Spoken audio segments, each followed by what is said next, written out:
General Lusk is the quintessential leader because of his high moral character.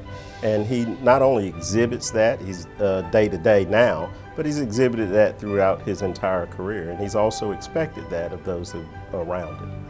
I didn't ever anticipate being an adjutant general.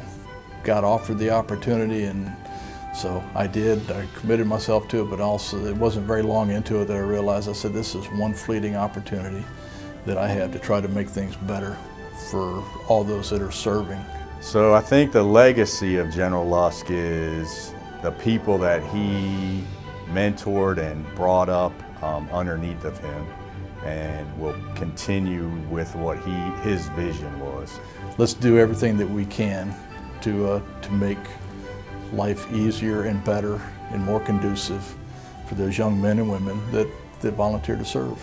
North Carolina is better because of the service of General Lusk. Not only because of his service, because in this important role as the Adjutant General, he didn't build followers, he built leaders. And those leaders are carrying on his legacy today.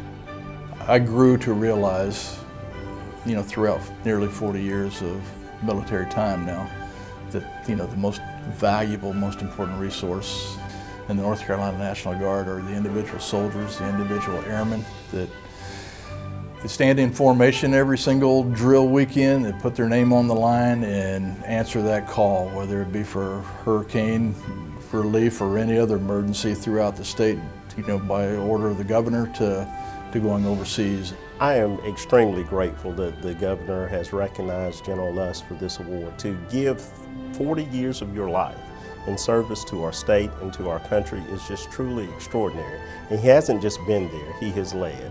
And in his leading of troops, whether it's to serve our national interest abroad or right here at home with domestic deployments, he has always been the quintessential leader, and there's a dynamic tie-in between the Department of Public Safety and the National Guard, both for domestic deployments and our support of the Guard in general as they take on missions around the world.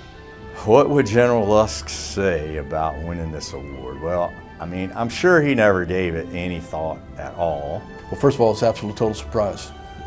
Absolutely not expecting it at all.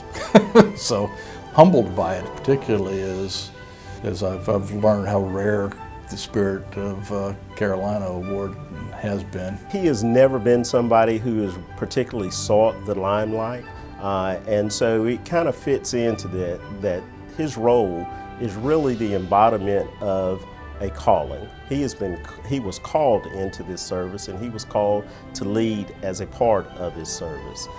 We do our job because it's the job, it's the calling, it's the obligation that we have, not because we're trying to advance ourselves. And I think that probably has proven itself out more often than, at least I hope so.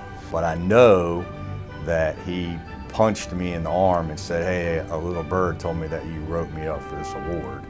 And I was like, well, yeah, I thought you deserved it. So I took the opportunity and wrote it up. There's no higher honor that I could really think of than beyond the recognition of a person who genuinely cares for everybody that they come in direct contact with and whomever they may impact around the world. I think General Lusk would retire, but I think his wife would put him to work at the hardware store, and I'm pretty sure that's what he's trying to avoid.